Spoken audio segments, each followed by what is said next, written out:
Well, hello, everybody. Thanks for joining us. I'm here today with Kellie Coates Gilbert, Bridget Baker, and COrrell. There she is. There's Got Kay. kicked out, sorry. Well, you've got to behave yourself, you know. We're coming to you from all over the U.S. Kellie, I know you and Bridget are from in Texas. Mhm. Kay, you're up in Maine, and I'm in Southern California in San Diego. So we have got the country covered.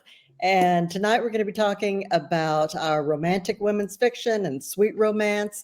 And we've got a lot of goodies for you tonight. We're each of us have a little giveaway for you just for being here. And then we have a grand prize too, which is Kobo's new uh, Clara Color, which is a color reading device. It's gorgeous. And so we've got one that we're going to be giving away too. So stay tuned. We've got a lot to talk about, and we'll be taking questions afterwards too. So get your questions in. I know you've got them. Okay, first of all, I'm going to go around in the order that I see Kellie, Kay, and Bridget. And why don't you tell me where you're? Well, I've already told everyone where you're from. But tell me a little bit about what you write. Share it with all of us, Kellie. Well, hi everyone. I'm broadcasting tonight from Dallas, Fort Worth area, and I am a USA Today bestselling author of heartwarming women's fiction and family sagas with a lot of romantic plot lines. And most of mine are set in places you like to vacation. So I'll be talking a little bit more about that, but my books take you someplace where you'd like to just pack up and fly off to. Great. What about you, Bridget? What do you write? I had just muted myself. For some reason, I thought I was going to Kay next. So I write romantasy under Bridget E. Baker, but the stuff that's in this one that's more in line with what everyone here writes is my women's fiction. And when people ask, I always say that I write women's fiction-y romance or romancy women's fiction because I feel like my series are one or the other. My Finding Home series and my Scarsdale Foster series, those are standalone romances. And all but one of them alternate guy and girl point of views, but there's a lot going on in them. So if you just pick one up and you're looking for a quick romance, mine are probably not right. They're all about 100,000 words, and there's just a lot of subplots that are not the romance. They're things with their job or stuff with their sister or things that are going on with health or some past trauma they're recovering from or whatever. So that's why my Finding Home series is named like it is, because they're finding ways to be ready for love, finding ways to build a home instead of whatever they've been struggling with. And then my Birch Creek Ranch series is just women's fiction, but like Kellie was saying, it has a lot of romantic subplots. So you either get women's fiction stuff as the main with romance as a subplot, or you get romance as the main with women's fiction as a subplot. But I put them together because I feel like the people that like one will probably like the other. We all like to dive into a good story, no matter how long it is. So, Kay, what about you? What are you writing Well, these what days? a surprise. I write women's fiction with romantic elements. Who knew? I know. What a surprise. Most of my series are set at the beach, but I do have a mountain series. And they're set at the beach because I adore the beach. We spend the winter in Florida because I'm allergic to winter. And then the rest of the time we're back in the Midwest. And I have 5, 6 series now. And I use all ages falling in love in my book. Like I think the oldest one was in her 70s, but I have all ages, and they're all finding their place and falling in love, and there's always a happy ending, and they're all in a series. You can read them as standalones, but they're really better to be read in the order of the books. You get more out of it. Oh, that's great. That's great. Well, I guess I'm a women's fiction, sweet romance writer too. And I write beach books. You can see a few of those in back of me. I write series, Coral Cottage and Seabreeze Inn series. And then I also write some historical sagas, family sagas. I've got one in the Kobo Bogo. I love saying that, the Kobo Bogo. For those of you who don't know what a BOGO is, it's a buy one, get one free. So it's a great time to We stock should up. be saying Bogof. It doesn't sound quite as good. No, not quite as good. Anyway, let's continue. I'd love to go around. Hello, everyone out there. Looking good. Kellie, what kind of hobbies? What do you like to do for fun when you're not writing? All of us, I know we say, well, writing is our happy place. That's what we love to do for fun. But there's a lot more fun out there in the world. So what do you enjoy doing? Well, I'm a former legal investigator turned novelist. And for all those years, it seemed like all I did was sit in courtrooms. And I didn't get much chance to travel because, life was still far too busy. So when I morphed into this particular career, I vowed that I was going to take more vacations. And so that's my hobby now. I love to go places. And years ago, I grew up on a sheep ranch in southern Idaho by Sun Valley, Idaho. And I was out in the granary with a big volume of James Michener's Hawaii. Yeah, I'm a book nerd. I loved that book. I loved the history of Hawaii and all that. And I always dreamed of going. Well, I didn't get to go until just 3 years ago. And so our family flew over for 2 weeks, and I stepped off the airplane and went into the airport, and the smell of plumeria was in the air.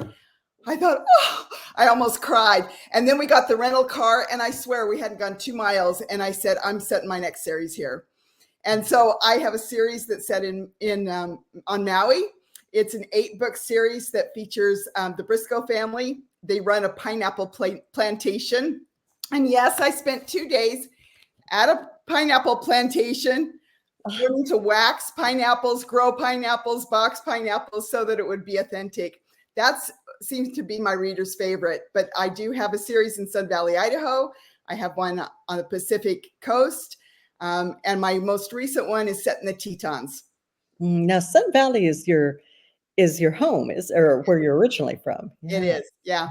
And the opening scene is my protagonist sitting at the Ernest Hemingway memorial that's in Sun Valley, because a lot of people don't know that's where he spent his last days. And my cousins were his pallbearers. Oh, that's quite a story. Yeah. Did you grow up on skis or skates? I did, and horses like Bridget. And I was in 4-H and did all the farming kind of things. And yet in Sun Valley was filled with celebrities. So it wasn't uncommon to go to the big ice show and see Peggy Fleming, or to see Lucille Ball. Or when I worked up there, I made Ted Kennedy's bed. That's great. Were you working at the lodge? I was. That's a great lodge.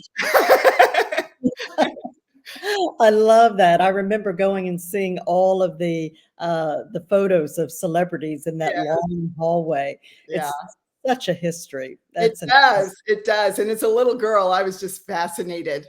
I wanted to grow up and be Peggy Fleming. Oh, yes. Oh, she was fabulous. Mm-hmm. Yeah. Well, Bridget, we mentioned horses. Well, this is off script a little bit, but I feel like after Kellie talked about all the famous people she got to make beds for and stuff, I have to share my one. I have very few famous stories. I met 2 famous people when I was younger, and the one I was going to share. So I am not a sports aficionado.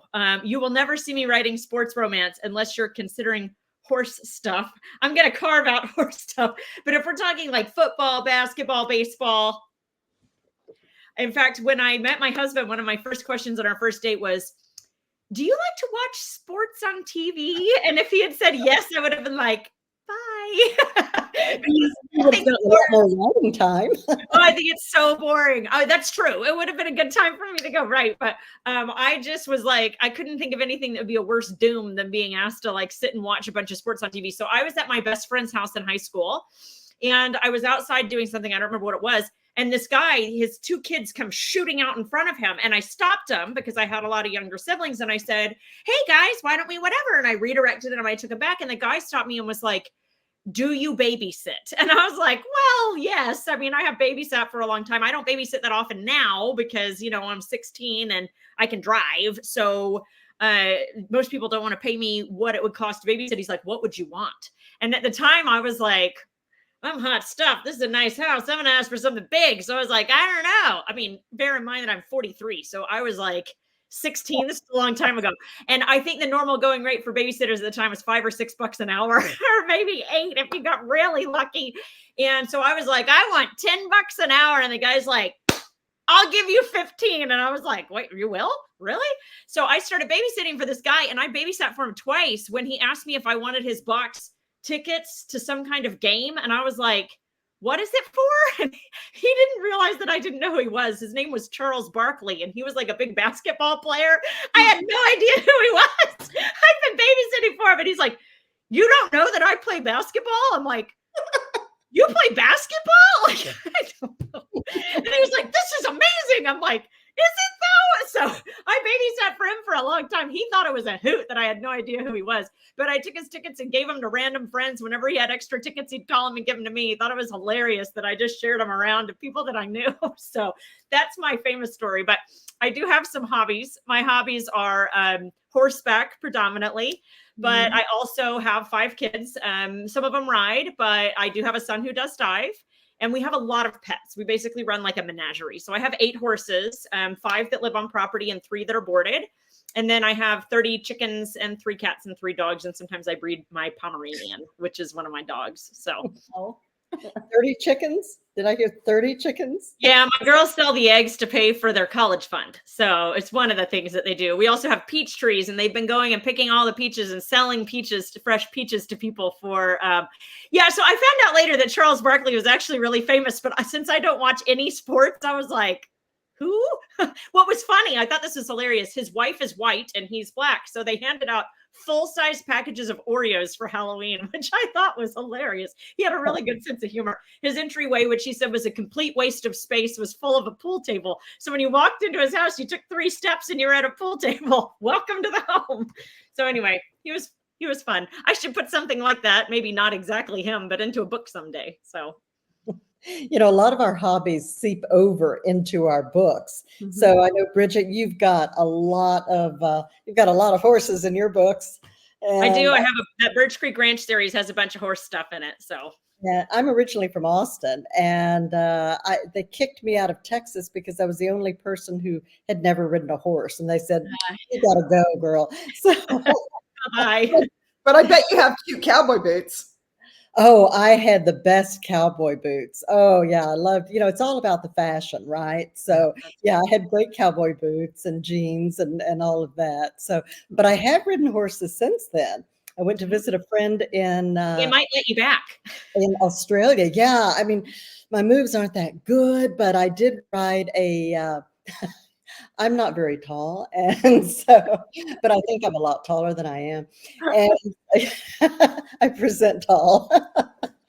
So yeah, a friend of mine has a friend in Australia, in Sydney. Well, I think he's back in New Zealand now. He was a Kiwi, and he was an Olympic winning horseman.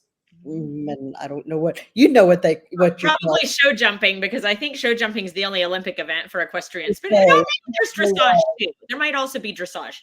And he looked at me, and you know, my friend's an accomplished horsewoman, and she's getting up on this magnificent beast, and he looks at me and he says, "Oh, I have one for you," and he leads me Tiny. a pony. So I have, if that counts, I think it counts. I'm going to count it. We did get to ride in Australia, which was really fun because we got to ride on this trail ride in the Snowy Mountains, which if anyone ever watched Man from Snowy River, I really wanted to go. So we got to go and we had all these Brumby join us on our trail ride, which was really cool. We got to see the Brumby stallion. So it was a fun ride. Oh, that's great. Okay, Kay, so which celebrities have you made? Who did you babysit for? Okay, you're on mute. I have not made any celebrities' bed. I confess, I have not. I guess I have a new goal in life. You're your own celebrity, Kay. We'll all be talking about how we know you. We'll be like that one time we did the live stream with Kay. Does that mean I have to make my bed? We will be standing in line to make your bed, Kay. Okay. Okay. Well, our rule is the last person up in the morning has to make the bed, but we're about 50-50. So, yeah. But let's see, hobbies. I used to be a professional photographer, so I still really like that. A lot of my book covers have my photography on them. Other hobbies I love. So cool. Which ones? Do you have any covers? I want to see them. Almost all the covers have at least some picture that I've incorporated. That is so cool. Did you guys all know that about her already? I had no idea. Oh, I think here we go. And that's Did that have yours? I don't have one on it. Well, sorry, that's the only physical book I have of yours. I know the people want to know. At least okay. I can do this. They're gorgeous. I drool every time she releases, and the colors are so pretty. They're just like going to the ocean. Oh, they're so fresh. Yes, they're beautiful. This is one that I took. This is my grandmother's desk that my mom had, and then I had, and so I took pictures of it because the character finds a letter hidden in a desk, and I'm like, oh, I have a desk. So, cool. So they're on a lot of them, but yeah. I feel like you need to do a Facebook post soon that shares some of your photographs because I want to see them and I follow you on Facebook. Beautiful. Yeah. And let's see what else. Knit. I love to knit. I'm a knitter, and I'm going to be a grandma in September, so I am knitting booties. Those aren't the cutest. Oh my gosh! Hold them closer. I want to see them better. They're so cute. Oh my gosh! Those just adorable. That's so cute. So I'm having like way too much fun knitting right now, and you know, baby stuff is little. You can finish it. It doesn't take like forever, like a big sweater or whatever. So. Such fun. So, and do you know if it's a boy or a girl? It is a girl, and we have 5 boys, so I am beside myself. A girl. You have a girl. How fun. She won't be spoiled though. It'll be fine. It'll be fine.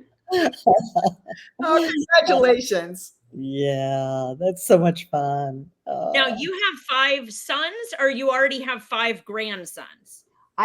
This is my first grandchild. I have 3 boys, and my husband has 2 boys, so we have 5 boys. Okay, that's a lot of boys. Yeah, that's a lot of boys. They're all married now, though, so they're not my problem anymore. As soon as they get married, I'm like, no, give me backy. Yeah, that's right. That's so funny. Well, Elise, hello, Elise. Elise is saying she loves your lighthouse covers, Kay. Thank you. Thank you. And Deb says, nothing better than being a grandma. Absolutely. I love that. Well, let's see. Hobbies. What are my hobbies? Most of you know my hobbies. Traveling. I love, love, love to travel. Love to all my life. I started off on semester at sea when I was in college and circumnavigated the globe and just loved it. And rather than satisfying my travel urge, it did the opposite. It spurred it on. So in the last 18 months, I've been all over South America, Peru, Chile, Ecuador. I was in Scotland, fabulous trip to Scotland. Loved it. Looked all over for Jamie from Outlander. Couldn't find him. Oh man, I went and I couldn't find him either. It's ridiculous. Where is that man hiding? If I had found him, I would have made his bed. We'd have another story. So anyway, having fun. We're having fun here. And then I was in Spain with my family, my granddaughter, my son and his wife, and we just had the best time. So loved it. We had a lot of funny stories. Me trying to get a suitcase off the escalator with a broken wheel. That was fun, right? So we just had a lot of fun. And two of us just got back, Kelly and Kay. We were in South Carolina together. So we were having some fun there. Yeah, Charleston and Folly Beach, and just had a great time. So really loved it. Yeah, what the readers may not know is that, and I don't know if every genre is like this, but in women's fiction, we're kind of a tight little bunch. And, these girls are some of my dearest friends, and we read each other's books, and we talk often about our publishing businesses and how, and I think our readers probably read all of us, which was really fun when we got to do this Kobo Bogo together. Right. And I had one earlier with Pamela Kelly, Leanna Morgan, Elena. Charity. Yeah, Elena, Charity. I'm sorry. No. Rachel Hanna. And we just had a great time. And we all meet at conferences. Usually once or twice a year. There's one in Florida in September we often go to, and we just have the best times. So someday we'll have to maybe do something for readers when we're out and about trotting around. I'm getting a lot of requests. I think we're going to have to fold and do some kind of a reader event. Yeah, it would be fun. So Kelly, what about your books that are on the Kobo Bogo? Which ones are there, and what can readers get into? Well, like you guys, I had a hard time choosing because we only had so many spots. So what I chose to do was to take at least one book from every one of my series so that readers could try my series and see which one they like the best. But then I was able to, I still had space, so I was able to put the first two books of my brand new Teton series. So you can buy the first one and get the second one. Yeah. And it's a fun new series set in the Tetons in Wyoming. And it features 4 women friends. Friendships are my thing. And they've been in Thunder Mountain, the little tiny town in the mountains, since high school. And they all find love book by book by book. Yeah. And is that a real town, or is that one a fictional town? That's a fictional town. It is the town of Moran, but it's fictionalized because I made it a little bigger and such. But it's right on the border of Yellowstone and Teton Grand National Park. Okay. What was the name of that town again? Thunder Mountain. Oh, okay. Yeah. I thought I heard something else in there. Yeah. Okay. My great grandfather was a pioneer in Idaho, and he started a town called Thunder Mountain. Okay. Great. And what else is on the BOGO? Well, those, and then I have the first one in my Maui series. I have the first one in my Pacific Shores series, and then I have the first one in my Sun Valley series that's set at the Sun Valley Lodge, where we were talking about. It has all those celebrities and such. So those are it. Oh, that's great. That's a nice selection. Bridget, what do you have? Well, everyone has all their stuff. I'm like, oh man, I am not that organized. I'm not. I think Kay, what have you got? We'll come back. You want me to pull my books of yours off my shelf? I have mine. Really.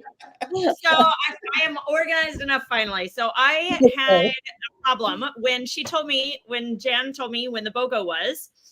I don't have quite as many books I have 46 books out, but more than half of them are my romantasy stuff, which is like fantasy romance. So I wanted to obviously keep it the women's fiction in line with everything else. So my biggest and best-selling series got a book club feature deal and a romance series feature and all this other stuff. And it got a big series feature at Kobo too. But I didn't want to put it in the BOGO because it's already on sale. So I had to exclude my Birch Creek Ranch series because that one's like, I only ever do sales on the first book. So the first book's free and the next one's 99 cents, which I've never done before. I kind of had a panic thinking about doing it anyway. Since that series is on sale, I was like, well, I can't put that in the BOGO. So my BOGO actually has my Scarsdale Fosters series and then my Finding Home series. So the two series that I said are Finding Home are women's fiction-y romance as opposed to romancy women's fiction. But this one is like near and dear to me. I don't talk about this very often, but I was a foster mom for a while with the intention of adopting on 2 different occasions. Both times it fell through. It was difficult. It felt like going through a divorce or something. But anyway, I still love foster care and foster kids and adoption mean a lot to me. And I'm still in touch with these children that will always be a part of my life. And so I decided to write a series that was, and this book, actually, the first book that I thought of was called Nouveau Riche. And my idea, I've met a lot of kids through the foster care program. And also I have a lot of friends that were foster children or were adopted. And so I have a lot of stories. And of course, I talk to them first and find out, can I use this kind of story in a fiction book that was inspired by? And I always get permission first. But my idea first was for Nouveau Riche. And then I realized 2 things. Number one, no one can spell it, including my husband, who still insists on calling it Novu. And I'm like, no, it's not Novu. It's Nouveau. And he's like, I don't think that's right. I'm like, it is right. Anyway, so no one can spell that. So I didn't want it to be the first book in the series.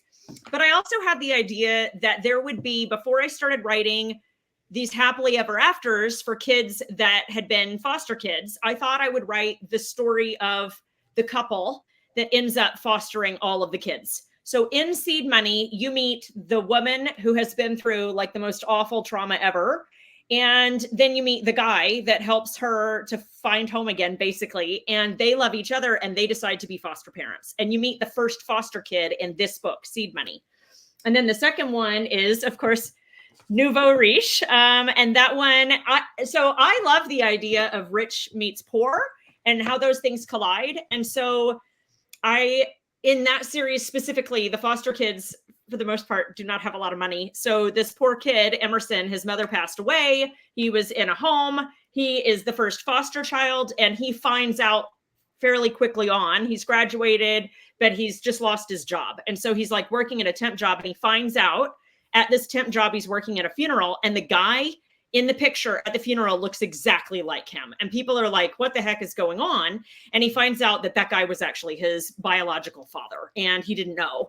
And so his biological grandmother is like a billionaire, and she thought that he had been aborted. And so she didn't know he existed. And when she finds out that the mother ignored her wishes and he's still alive, she says, oh my gosh, you know, my only son died, and now I have this, I actually want you in my life. And he's like, I don't know if I want anything to do with you. And she says, let me give you all these strings, and if you follow all these rules, then I'll give you all my money. And he's like, I'm listening, right? So that's kind of Nouveau Riche. And then this one is funny because I'm writing the 4th book in this series right now. So there's only 3 out. Minted was not supposed to exist. Minted is literally, there are some characters in Seed Money that my daughters, I have 3 girls, they all read my books. They got obsessed with one of the characters. They would not let it go. And they kept saying, please write his love story. I'm like, he's not a foster kid. You'll find a way to work him in. Please write his love story. Please write him in. Please write him in. Oh my gosh. So I've never actually written a friends to lovers. Minted is friends to lovers with fake dating because the main character girl has just gone through a divorce. Well, a year before had gone through a divorce. She had gained a lot of weight. Her parents had passed away. She gained all kinds of weight. Her husband left her. Now she has to go to all these holiday parties because they work together, and she's dreading it. She's like, I cannot go because he's going to be at all the holiday parties with his new girlfriend. Just kill me now, you know? And so she ends up striking a deal with this longtime billionaire friend of theirs. He says, his name is Bentley, and he drives a Bentley. Anyway, so he says he'll be her date to these parties. And so he is. And it was so fun to write. And they end up being foster parents too, because why not? So now we have 2 different foster parents, and then I'm writing another foster kids story next. That one will be out in about a month. So that's that one. And then most people that have read my books have read my Finding Home series. So I have a box set with the first 3. So the covers don't look quite like this because it's a 3-book box set. And then I put all the other ones in. So I have my entire Finding Home series if you grab the box set.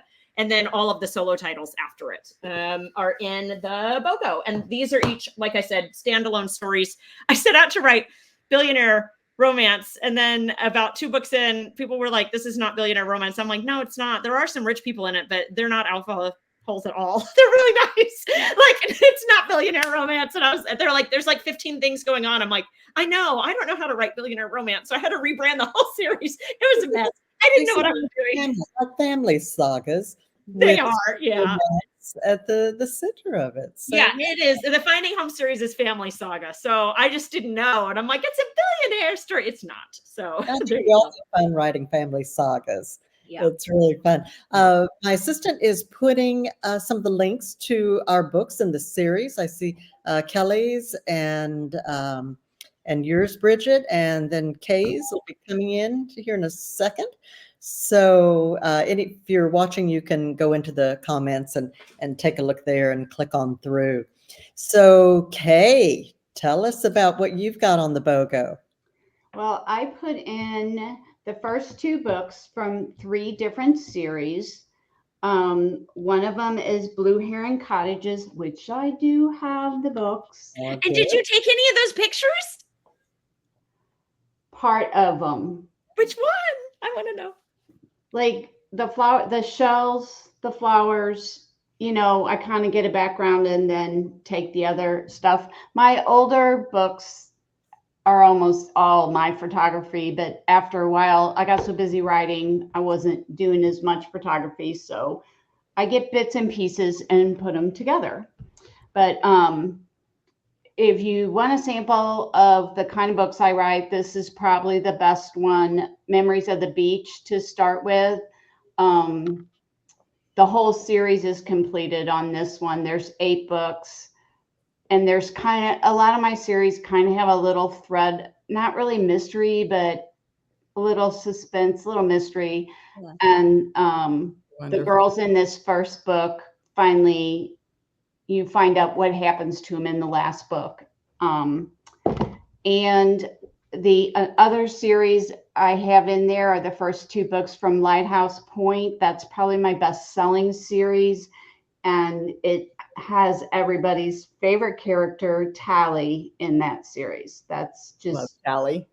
Yeah, that everybody loves Tally. And what else I put in there? Oh, Moonbeam Bay, which is the Parker Women series, is what most people call it, because it's all about this family of women, all different generations, 2 sisters, their mom, their daughters.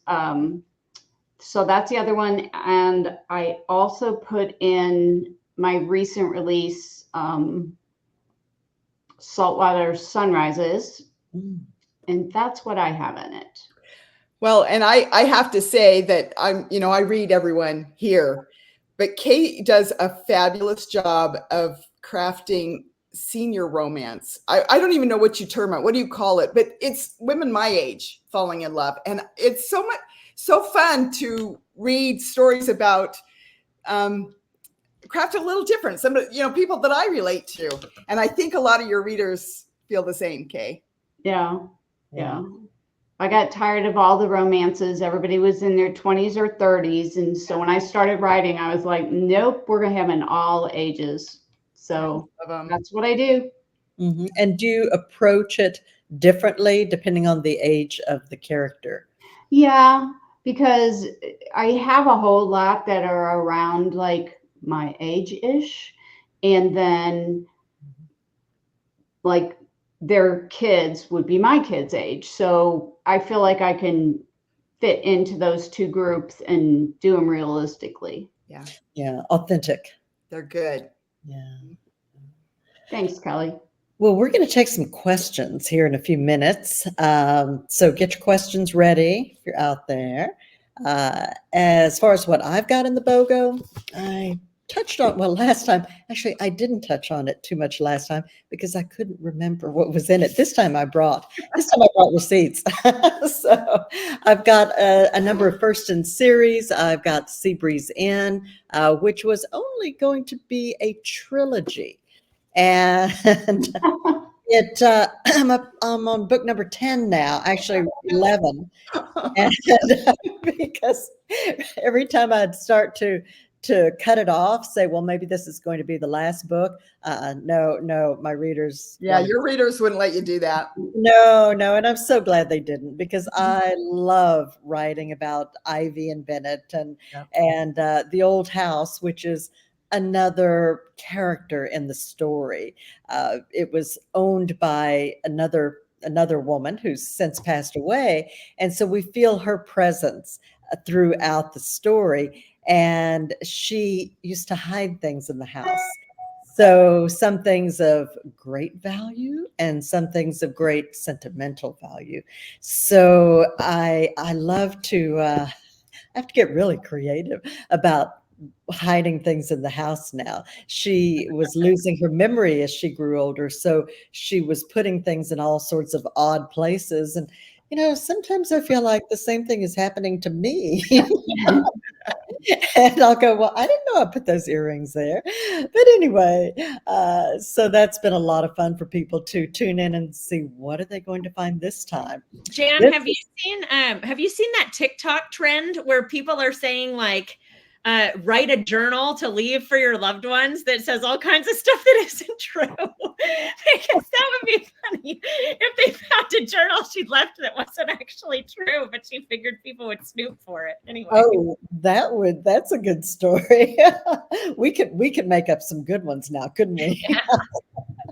Yeah, I've got Beachview Lane, which is it's the first in my latest beach series, and I just love that cover with the bicycle and everything. Bicycle, there it is.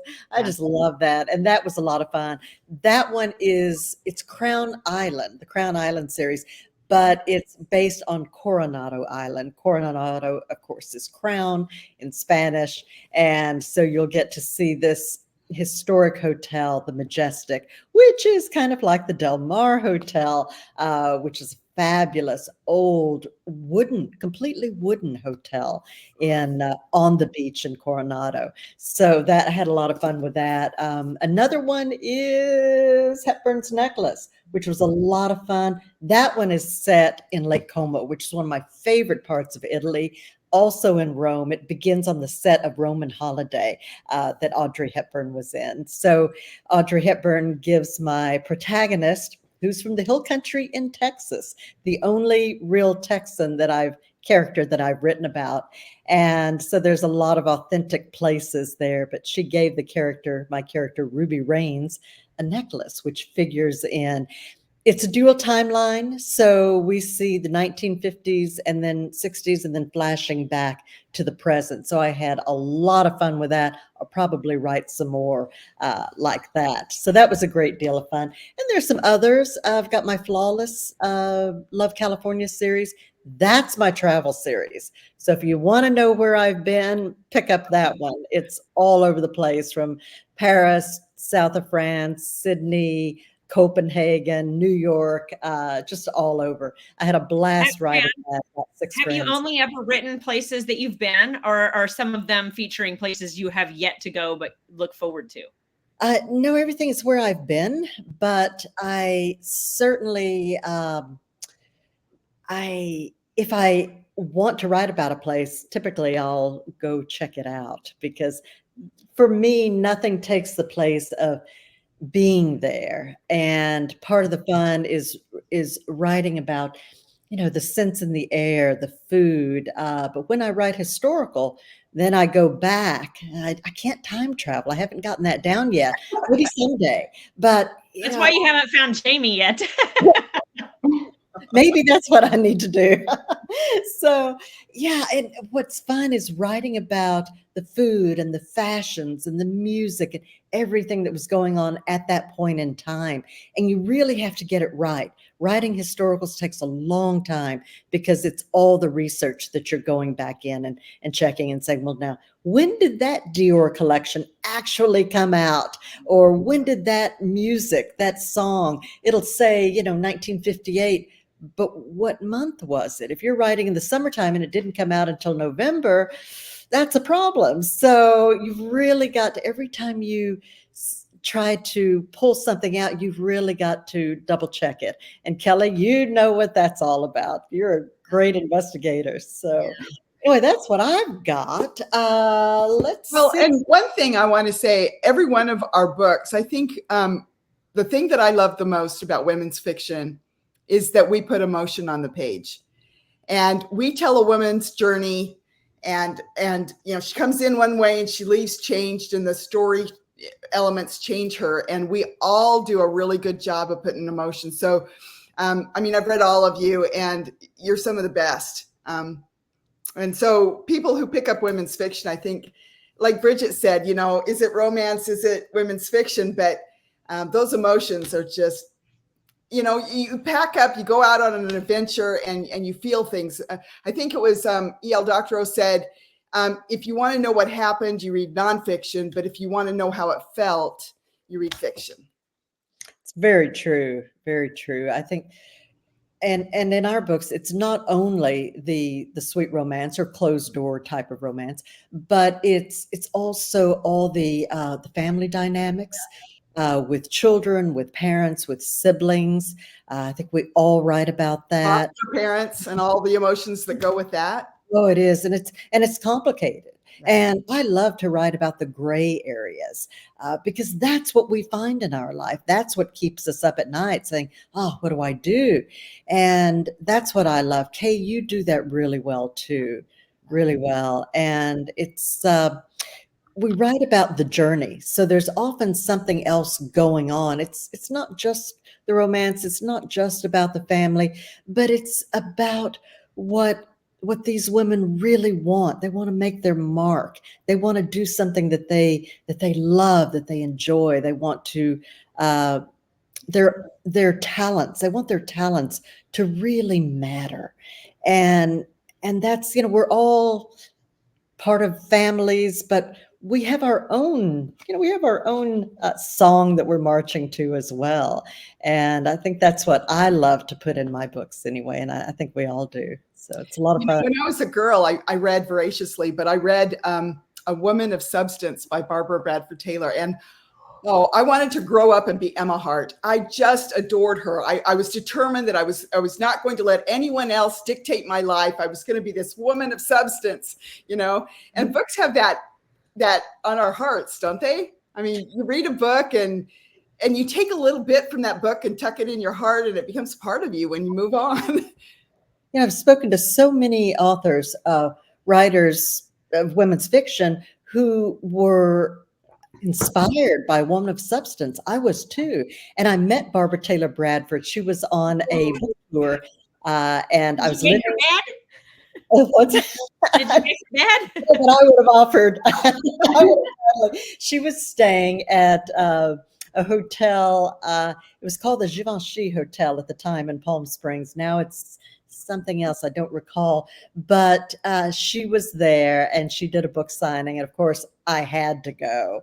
And she was just as lovely and gracious in person as you would think. So really a woman who had a great deal of heart. I think she started in newspapers. So very much like her characters. So I love that an author's voice and a part of the author shows up on the page. Like Bridget, I've read your books and I can hear you talking. I mean, your voice is all over those books. And so, and Kay the same. I mean, I know Kay really well. And so when I read her books, I can just see Kay there.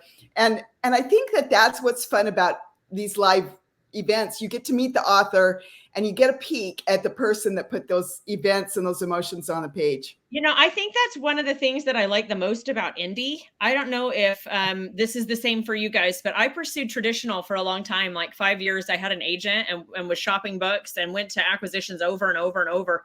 And one of the things that I do, I literally just took a screenshot of it and put it in my reader group because I'm writing my last book and I tend to go long. All of my books are long. So this last one that I tried to plot for 70,000 words is 120,000 words. So I doubled my plan, which always seems to happen. And I was literally writing and I threw in a line that says something along the lines of like these characters went to try and get a hotel room and they found out that they could only get 4 hotel rooms and there's 3 couples and then these 2 individuals. So they really wanted 5. And they're like, the character looks right at the person is like, are you serious? We have to share a room. What is this, chapter 21? And the author's sweating because we haven't even kissed yet. And I'm like, I like to throw things like that in there. And if I had been trad, there's no way the editor would have been like, nope. But I throw that stuff in all the time. When someone's reading a book, it's either one of my friends' books or it's me saying, is that crazy author with 5 kids and 8 horses who would read her books? You know, oh, so-and-so is obsessed with her. Like I make fun of myself. I throw that stuff in all the time because I think it's a hoot. That's the kind of stuff I'd like to read. And sometimes people don't like that. And some people do. I've had a lot of people comment and be like, well, you were talking about this in your other books. I never read fantasy, but I picked up your fantasy books because you kept talking about them. And I'm like, there you go. You know, yeah. I get my own advertising in my books. I can do it. So I love that. I like that we have Richard, I think you've got enough readers that there are a lot of people liking what you write. My oddball books. Yeah, well. Someone once told me, you find your tribe.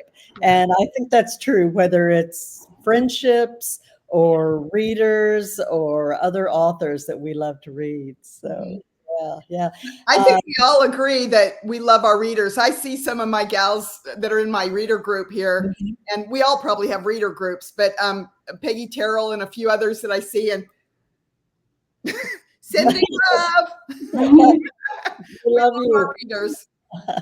We do. I mean, whenever I sit down to write, I am writing with my readers in mind. I'm thinking about them and thinking, what would they really love to see here? Yeah. And then I do something else. No, I'm kidding. I bet you do sometimes make some changes, because in my Birch Creek Ranch series, I had a character that was supposed to die. And when I told my family, they were like, they flipped out and they're like, your readers will disown you. And so I made some kind of comment and oh my gosh, I had hundreds of comments. I'm like, she's in her 80s, right? Like, come on, guys. And they were losing it. 100, Bridget. That character is not only still alive, but the last book in the series is her love story. I'm like, I am literally writing the love story of an octogenarian here. And one of the things that was funny is I'm writing it. I'm doing her first kiss. And like her dentures came unglued. So I thought, I don't know how people are going to react to this. I have never gotten more emails, people saying, I laughed so hard, I started crying. I was still laughing. And one of them emailed me and was like, this happened to me when I met my current husband. My dentures literally came off. It was a total nightmare. And I read this and I could not stop laughing. And I'm like, oh, good. Because, you know, I'm not 80. Like, I mean, I write a lot of characters that I'm not like, and I have to try and imagine. But it was when Kay was saying that she writes people, I'm 40, right? So I was like, I'm going to do a bad job. After I started writing, I'm like, what am I doing here? I'm writing a romance for someone in their 80s. I have no idea what I'm doing. But actually, I think it went okay. It went better than I thought. And a lot of my younger readers were like, this was a lot better than I expected it to be. I'm like, oh, thank goodness. So sometimes I write things that I don't know. And several of us write small town or, community. We have our books have built this kind of community over the series, and especially Kay. And, those small towns, usually you have these quirky characters and these funny characters. And again, no one does it better than Kay. Kay, I find that I fall in love with the characters, and then it's like, oh, it's going to be a 5-book series. Oh, but I really like this character. She needs her own book. Okay, 6. I'm stopping at 6. Oh, 7. Oh, 8. No, seriously, I'm going to stop. Well, we're glad you don't. To yours change point of view when you're having these where you're adding on extra ones? Are you all because I plot my whole series before I sit down. So you guys are talking about how you make them longer, and I'm like, I literally added one book. I don't know how you do it. So are they different characters each time?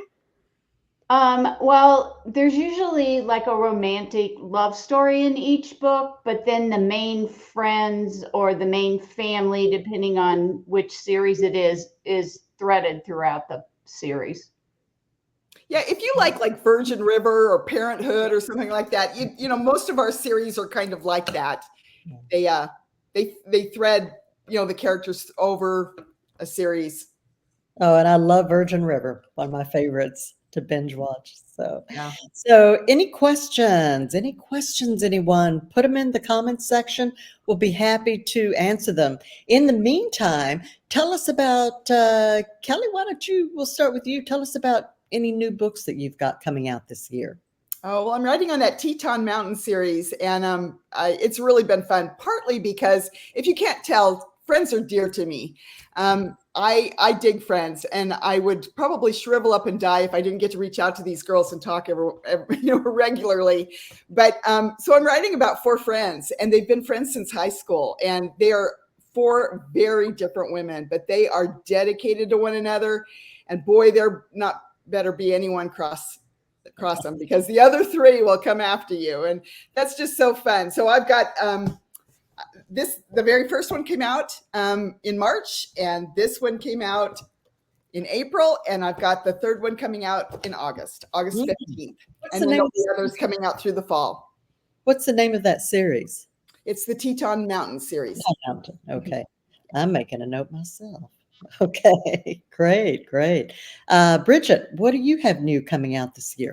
I was just going to say that I think Kelly writes about friends so well because she's such a good friend. I don't know that I've met anyone who does a better job of always, I mean, Jan and Kay are both a delight. I've visited both of them, but Kelly goes out of her way in every circumstance to send little notes, to send messages, to come over and say, hey, how are you doing? Let me tell you how much I appreciated this and that. Like, I think the people that are really good at writing certain things are often the people that are really good at doing that in their real life. So I think Kelly can write friends authentically because she is such a good friend herself. Love my friends. And then as far as my next book, it's just the one that I was already talking about. So it's another foster kid book that comes after this set of 3. It's called Loaded. And I'm pretty excited to write these. I don't know. The Birch Creek Ranch. So I would call them family saga because they're all from the same foster home or the same group, because now I introduced a second set of foster parents, but they're going to be from the same, let's call it found family. But the Birch Creek Ranch series that I just finished, that one was hard because I outlined the entire thing. So I already knew exactly what was going to happen for everybody start to finish. And I don't know if you guys get to this, but by the end, if it's not like a standalone romance with women's fiction elements like Family Saga, I feel like the concrete's hardening as I'm walking. So I'm doing the last books. I'm like, oh my gosh, I got to get all these things pulled in my book. That's why my books get longer and longer. I'm like, this is the last one. It's 148,000 words. I got it all in, you know? So these are nice for me because as you can see, they are quite small. Like, I think this one's only 75,000 words and the middle one's 100,000, but the other one was only 70,000 again. So I'm kind of excited to write one that is, yes, it's all the same recurring characters, but the overarching plot is focused on the couple, which for me is fun. I'm not surprised to find that you're a plotter. For those of you who do not know, Bridget's an attorney. And so she's probably, you know, has done so much legal research and that she knows how to make an argument and set precedents in her briefs. I just need everything to add up. So I already have all my characters outlined with their character arc for the whole series. And so I know when things are going to happen and all of it before I start writing. So it's true on this too. I have all of the couples planned out. People are like, I just kept going. I'm like, with what? My friend Elena, who was on the last chat you had, Jan, for this Kobo Bogo. Yeah. She's a pantser. So she just kind of just like writes more stuff. And I'm like, I can't. And when she hears me talk about my plotting, where I'm like, well, there are going to be 8 books because I came up with these different foster kids and this is who they're with. And this is who, like, I can tell you all of them and who they are. So they're already showing up in the earlier books because I know that their love story, what it's going to be. So you're already starting to meet all the people, you know. I don't know how people do it. If they don't have it all laid out, then it stresses me out. But Jan, you and Kay, aren't you both pantsers? I'm a pantser. I don't know what's going to happen until I sit down and write it. I have a little bit of an idea of each of the books, but obviously then I fall in love with characters and I just keep adding books. Yeah. But So what are you adding this year, Kay? Yeah. What's I have a new series that started this year called Magnolia Key. All my beach books are set in the same area. It's like the southwest coast of Florida, and so the characters kind of cross over from series to series. So this is a new location, and yet it's not. It's just a new town in the same location. And book 1 came out earlier this year, and book 2, Encore Echoes, comes out in June. And then I should have another one out this fall in the series too. Great. good? Great. And all these people mentioned that they're all on pre-order, I'm sure, right? Yeah. So people can find them, and I love pre-orders. It's like giving myself a gift, and it'll appear in either my mailbox or on my device, and it's like, oh, now I know what I'm doing this weekend. It's like a gift from my former self. I love that. We've got some questions coming in. Let's see. Peggy is asking, how do we pick our covers? Okay, I know why don't you start off with that one? I don't know. There's just a silly answer, but for some reason and I know a lot of people get their covers first, but I have to be way into the book before I do the covers. And then it's usually something like that book I showed you with the desk. Like in the middle of the book, I was like, oh, I have my grandmother's desk. I could take a picture of that. That's what should be on the cover, because that's what starts the whole thing when she finds the letter.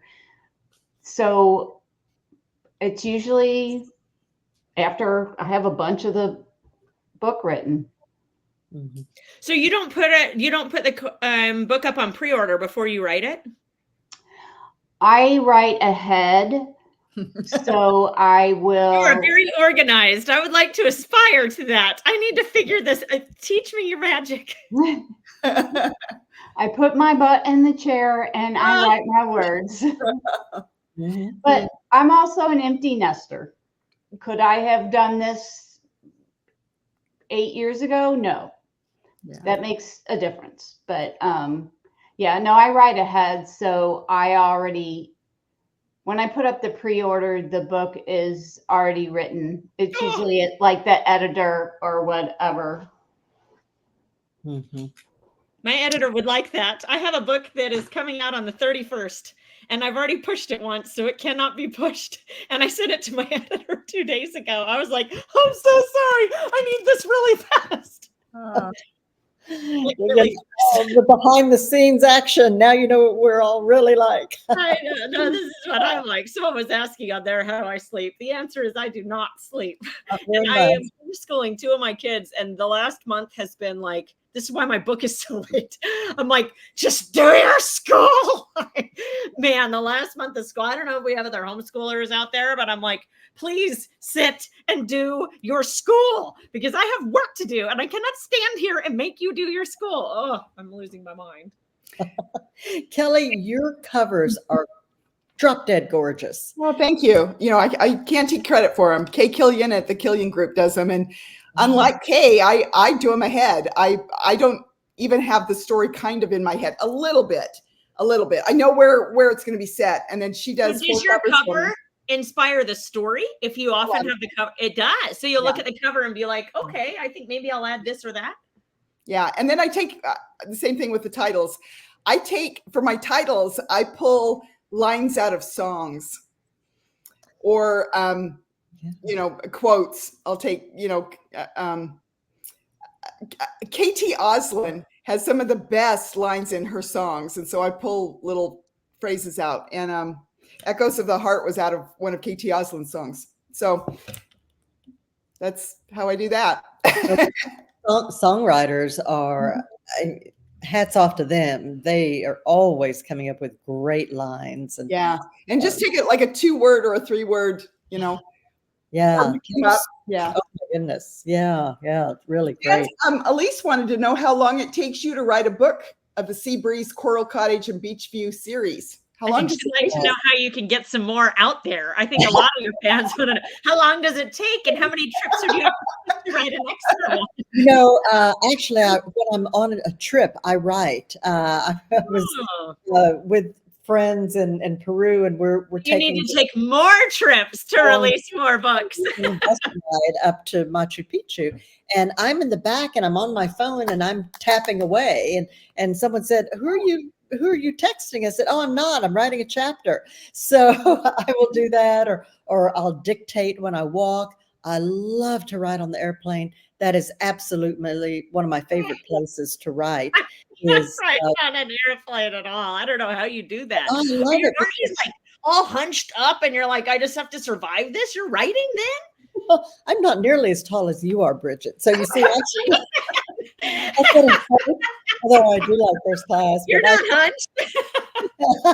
yeah. Well, how long does it take you? A month, 2 months? You know, it all depends on what else is going on in life, and um, I I do enjoy writing quickly. Once I get the story in my head, I just go for it. And some of you talked about my sometimes crazy sleep schedule, and I will just write if I'm on a roll. I'll just keep writing. And so my assistant G knows that when she's getting email from me and it's 5 a.m, that means I probably haven't gone to bed yet. You know, Danielle Steele, they say she did that, Jan. Yeah, Have you I'm read not that? really proud of it because it's not great for your health. And then I try to get back on schedule. But I got the whole story in my head and I want to get it down. And that's different from Kay, who's very well organized, and you write X number of words a day, and you're Is doing it really right, Kay? What well. do you do? Do you write a certain number of hours or a certain number of words? What do you do? Who, me? No, Kay. Okay. Oh, I It's- usually have a goal by the week. And then if I haven't finished it by Friday, then I write on the weekend too. Except in Florida, I write on the weekends and we take days off during the week because everybody in the world is in Florida in January through March. So it's better to run around and play during the week. Yeah. Yeah, very organized. Kelly, what do you do? Well, Deb says, how many hours a day do you normally write? And what I do is my husband gets up really early, so I get up with him at 5. And I do my administrative stuff for about an hour, grab my coffee, and I'm usually writing then. And I write at least 8:30 to 3 every day, Monday through Friday. And then I try to take weekends off or do admin kind of things. But no, it's just every day, butt in the chair. That's what we do. Yeah. Yeah, yeah. Let's see. Any Best more? job ever, though. Best job ever. Isn't it? I think we all agree on that. We absolutely love what we do, and I love serving up stories to readers. It's a special bond that we share that I think is really, it's like no other. And Well, and Jan, I don't know if you're seeing all these comments, but there's a bunch of readers that are telling you to hurry up and get some more. You have some fans out here. well, 5 a.m. Who cares? Oh, that's great. That's great. Well, we're coming up on the top of the hour. We just passed it. Do we have any other questions here? Otherwise, we'll go ahead and wrap it up and invite everyone over to Kobo. Take a look at the buy one, get one, the BOGO giveaway. And then on the screen here, also be sure to go here and enter for a chance to win that gorgeous Kobo Clara device, that full color. It's really gorgeous. And anything else that we'd like to add? Well, I'm just going to put a little thing out here. I got an error message pretty early on that something happened with my broadcast to my page. So if anyone was looking for it, you're not hearing this now, but I'm going to get a link and I will post it to my page later. So I'm Great. pretty sure I got that error also. So, and I had everybody say it was going to be on my page. So it may not. I haven't looked, but And I'll put it post on the it. She's Reading YouTube channel too. So, we'll make sure it's out there for everybody. We'll definitely do that. We've also got, I think most of us have some freebie giveaways. Kelly, you've got one. I think we all do. We've got, we're probably in yes, they are in the comments. And G is putting that right up on the screen as well. You've got Thank you, G. Mm-hmm. Hardest working person behind the screen. Yeah. Our producer, our director and producer. She's fabulous. We love you, G. Yes. So One Simple Wish, The Bequest, that's Bridget's ebook. And then I've got, There's a Woman of Fortune. I love that title. Thank you. Yeah. It's a And great book. then I'm giving away the Summer Beach Welcome Kit with all the family trees and recipes and everything just in time for summer. So thank you all for being here. Yes, thank you. The readers, to each and every one of you, just thank you for being a part of our journey. And it really is, I look at this writing gig that we all do as a journey. It's a journey between authors and readers. And I just love the connection. I love what we do. So thank you all. Yeah. Yes, thanks. We really thank you for coming. Yeah. Thanks so much. Bye-bye, everyone. Bye, guys. Bye-bye. Thanks.